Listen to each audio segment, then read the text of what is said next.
वक्त की बड़ी खबर बता दूं, तमिलनाडु में विजय की पार्टी सबसे आगे निकलती हुई नजर आ रही है। टीवी के 63, डीएमके 46 और एनडीए भी 30 के आसपास का आंकड़ा हासिल करती हुई नजर आई है। असम में बीजेपी फिर आगे चल रही है। केरल में यूडीएफ 86 सीटों पर आगे है।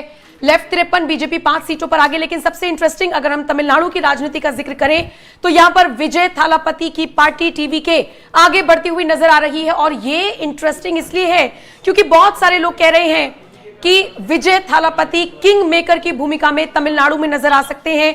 लेकिन एक ऐसा ओपिनियन पोल भी आया है, एक ऐसा सर्वे भी आया, और वो इकलौता सर्वे है, एक्सिस माई इंडिया का शायद वो ओपिनियन पोल है, वो इकलौता ऐसा सर्वे है जिसने टीवी के को बहुमत का आंकड़ा भी दिला दिया है और मुख्यमंत्री बनने की तरफ उसको आगे भी बढ़ा दिया है। लेकिन बाकी अगर आप ओपिनियन पोल्स को देखेंगे तो टीवी के अच्छा प्रदर्शन कर रही है।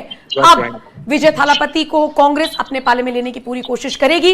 देखना दिलचस्प रहेगा कि विजय थालापति ने जिस तरीके से अकेले अपने दम पर अपने तमाम प्रत्याशियों को मैदान में उतारा है, ये अकेला शेर आगे बढ़ पाएगा या इसको भी गठबंधन की जरूरत पड़ेगी।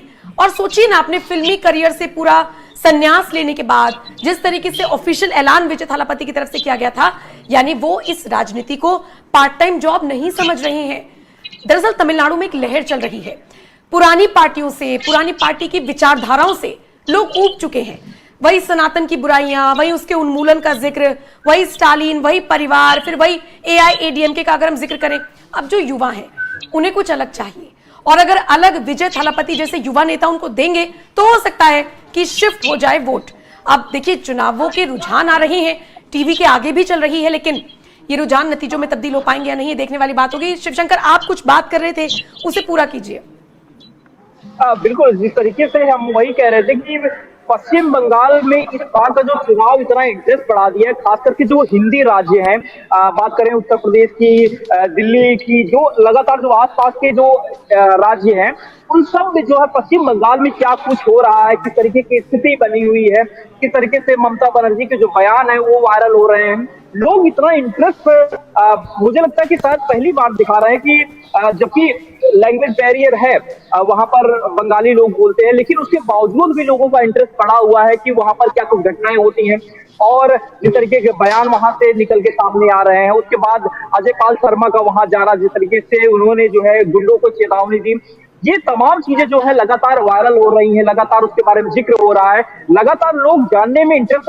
आज सुबह से मुझे लगता है कि लोग अपने कामों को छोड़कर जो है पश्चिम बंगाल चुनाव रिजल्ट को देखने के लिए लगातार जो है अपने टीवी स्क्रीन पे हैं, मोबाइल पर है, यूट्यूब पर है, जहां पर जो जिसको सुगमता से जहां पर देखा जा सकता है रिजल्ट को, वहां से वो देखने की कोशिश कर रहे हैं। और वही मैं जानने की कोशिश कर रहा था, क्योंकि मैं रोड से गुजर रहा था तो मैंने पूछा कि कहां पर कार्यालय है यहाँ टीएमसी का, तो उससे पहले ही उन्होंने पूछा कि क्या पश्चिम बंगाल चुनाव को लेकर कवरेज करने जा रहे हैं। मैंने कहा हाँ, बिल्कुल करने जा रहे हैं। तो उनका भी वो एक्साइटमेंट, मैंने कहा कहाँ से है, तो बोले कि मैं दिल्ली से हूँ, लेकिन मुझे जानना है कि इस बार जो है पश्चिम बंगाल में क्या होता है, इस बार क्या बीजेपी वहां जीत जाएगी या टीएमसी जो है फिर से हैट्रिक लगाएगी। तो ये जो है दिलचस्पी लोगों के अंदर बनी हुई है कि पश्चिम बंगाल में क्या कुछ हो रहा है, क्योंकि हिंदी स्टेट में बिहार हो, उत्तर प्रदेश में, महाराष्ट्र में हो। ठीक है, बीजेपी हेडक्वार्टर से ही, दिल्ली से ही मेरी सहयोगी अमनीशा पाल जुड़ रही हैं, और वो जो तस्वीरें मैं बहुत देर से अपने दर्शकों को दिखाना चाह रही थी, एटलीस्ट अमनीशा वो तस्वीरें लेकर आई हैं, साड़ी में बहुत खूबसूरत लग रही हैं। अमनीशा, जरा अपने पीछे का बैकग्राउंड दिखाइए पूरा, कैसे पूरियां फाइनली वो तस्वीरें दिखाइए ताकि बीजेपी समर्थक देख सके कि क्या माहौल है बीजेपी हेडक्वार्टर में।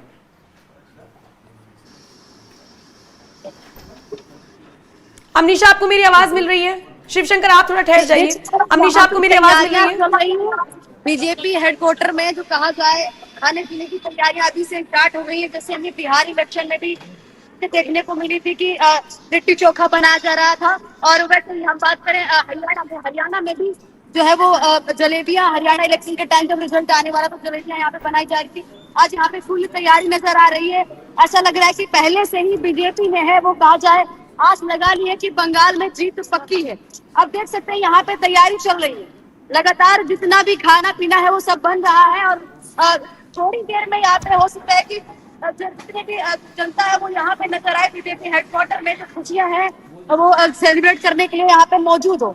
तो